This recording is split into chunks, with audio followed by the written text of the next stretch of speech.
Patrick Fins est architecte, comment allez-vous? Très bien, merci. Toujours prêt à trinquer les architectes, c'est ça, une fois Toujours. que les projets sont réalisés? C'est très bien. Toujours. Vous travaillez régulièrement pour la CIBAR et lors de la construction de logements sociaux. Et c'est ce qui va nous intéresser aujourd'hui. Les bailleurs sont soumis à des normes. On a vu les normes tout à l'heure pour vous sur le vin à Saint-Hippolyte. Dans votre profession, il y en a beaucoup. Et surtout, lorsqu'il s'agit de handicap, comment sont réfléchis les plans que vous allez devoir travailler pour le bien-être finalement des gens dans des logements adaptés au handicap? Comment vous bossez? Alors, je vais d'abord vous poser une question. Qu'est-ce que l'architecture? Je vais vous la renvoyer parce que finalement, c'est un peu un tout. Et concevoir un bâtiment, en fin de compte, la réponse, c'est quoi? C'est de permettre aux gens d'avoir un abri. C'est la première base du projet.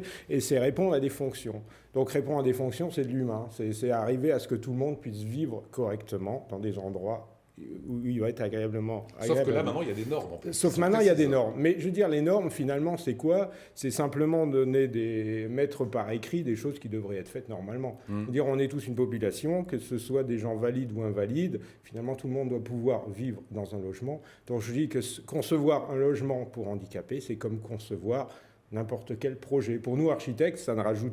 C'est quelques normes en plus qui se rajoutent. Non, c'est même du bon sens. C'est du bon sens. Ouais. Ce que je veux dire, c'est que c'est du bon sens. Nous, on est là pour apporter un environnement, pour créer des bâtiments, pour créer des endroits qui sont agréables à vivre, pour insérer des bâtiments dans un espace, etc. Je dirais la couche PMR, comme on l'appelle. Qui veut dire personne à mobilité réduite, voilà.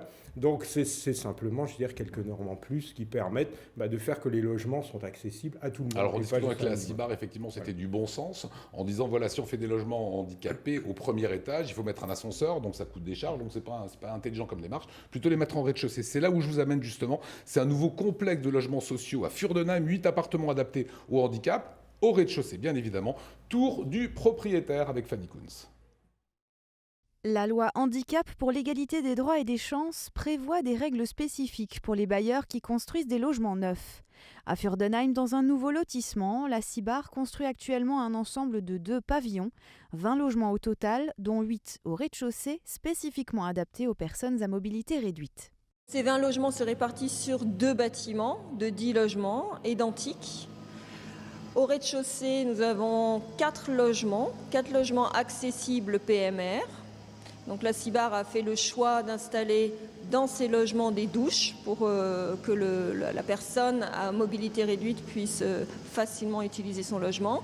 Et dans les étages, des baignoires qui sont le standard classique, on va dire, de la CIBAR. Au rez-de-chaussée, bien sûr, les toilettes sont accessibles PMR. Donc c'est des toilettes qui sont un petit peu plus grands que les toilettes standards, on va dire, et qui permettent à une personne en fauteuil de faire son transfert du fauteuil sur les toilettes. Un certain nombre de critères doivent être respectés. L'accès au bâtiment doit être possible pour une personne à mobilité réduite depuis la route et jusque dans son logement, les largeurs de portes ou encore les sanitaires devant être adaptés.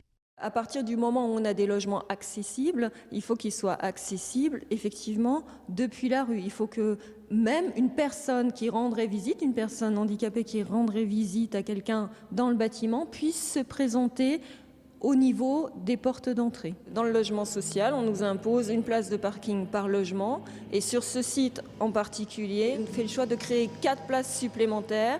Ces places sont des places PMR, donc accessible aux personnes handicapées. 4 places supplémentaires par bâtiment qui font le pendant finalement au logement du rez-de-chaussée. La loi évolution du logement, de l'aménagement et du numérique, connue sous le nom de loi Élan, prévoit de nouvelles réglementations concernant l'accessibilité des logements. Alors qu'avant 100% des logements devaient être construits selon les normes d'accessibilité, cette nouvelle loi oblige à rendre évolutif 80% des logements neufs construits par les bailleurs sociaux, les 20% restants devant être accessibles directement aux personnes à mobilité réduite. Voilà, c'est notre invité Patrick Fins qui a fait justement ces logements. C'est quoi la différence, Patrick, entre un logement adapté et un logement dit classique? Un logement adapté, c'est un logement dans lequel puisse vivre correctement une personne, je dirais, en fauteuil roulant. C'est là au-dessous du fauteuil roulant que tourne toute la problématique, c'est de permettre à la personne de rentrer de plein pied dans son logement, donc d'avoir des seuils minimums qui ne sont pas au-delà de 2 cm, c'est d'avoir des largeurs suffisantes au niveau des couloirs, d'avoir des largeurs de porte qui permettent de passer avec un fauteuil. À la salle de bain, la douche. Notamment, alors la salle de bain, On a un espace de retournement d'1,50 m qui permet, ce fameux espace de retournement d'1,50 m qui permet au fauteuil de faire demi-tour. La douche handicapable, donc de plein pied, qui permet d'accéder avec un fauteuil aussi dans la douche. C'est les sanitaires dans lesquels on a un espace à côté du WC pour faire la translation sur la cuvette. Et puis c'est au moins une chambre qui soit accessible, donc dans laquelle on a effectivement de nouveau toutes les contraintes liées au handicap. Les contraintes liées au handicap, de façon à ce qu'il y ait assez de place pour pouvoir tourner autour d'un lit double en étant en situation de handicap. Et qu'est-ce qu'on appelle un logement évolutif ?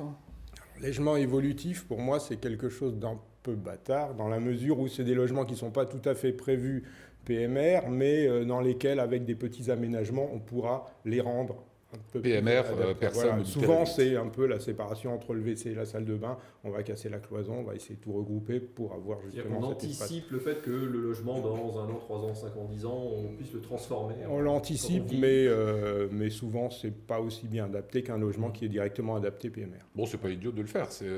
Après un accident de la vie, quelqu'un qui était valide peut se retrouver invalide, rester chez lui. Et effectivement, on enlève une cloison et, voilà, il sera plutôt bien. À votre avis, est-ce qu'il y a encore, ça je m'adresse vraiment à l'architecte créatif, est-ce qu'il y a encore des efforts à faire pour faciliter l'accès ? Est-ce que c'est des meubles ? Est-ce que c'est des matériaux ? Qu'est-ce qu'on peut faire de mieux ? Moi, je dirais que si déjà on appliquait correctement la réglementation et si on l'appliquait sur le plus grand nombre de logements, on en aurait fait beaucoup. Actuellement, c'est un petit peu le problème, c'est que tous les logements ne sont pas adaptés handicapés. Donc, comment vous fonctionnez quand vous avez un pourcentage de logements adaptés pour y faire entrer des personnes à mobilité réduite ? Si au moment de la location ou de l'achat, vous avez des personnes qui ne sont pas à mobilité réduite, on ne va pas laisser les logements vacants, donc on va les mettre dedans. Puis le jour où vous avez une personne à mobilité réduite qui va vouloir rentrer, comment on fait pour la faire rentrer ? Donc c'est un peu la problématique. Et pour moi, soit on va dans ce sens en appliquant la réglementation pour tous les logements, pour avoir une logique. Tous les logements, pas que le logement social, tous les logements dans l'ensemble. C'est vrai. Non, mais c'est pas que dans le logement social, c'est aussi dans le logement privé. Du moment qu'on est accessible par un ascenseur ou de plein pied, on est obligé d'avoir des logements réalisés aux normes PMR. Donc pourquoi ne faire qu'une petite partie et pourquoi ne pas tous les faire ? Ce serait beaucoup plus simple et ça permettrait au plus grand nombre d'accéder dans tous les logements. Mais ça, c'est une réflexion qu'ont un certain nombre de personnes, puis d'autres essayent de réduire pour soi-disant simplifier les choses, à trouver des pourcentages qui sont qu'une cote mal taillée finalement, quoi.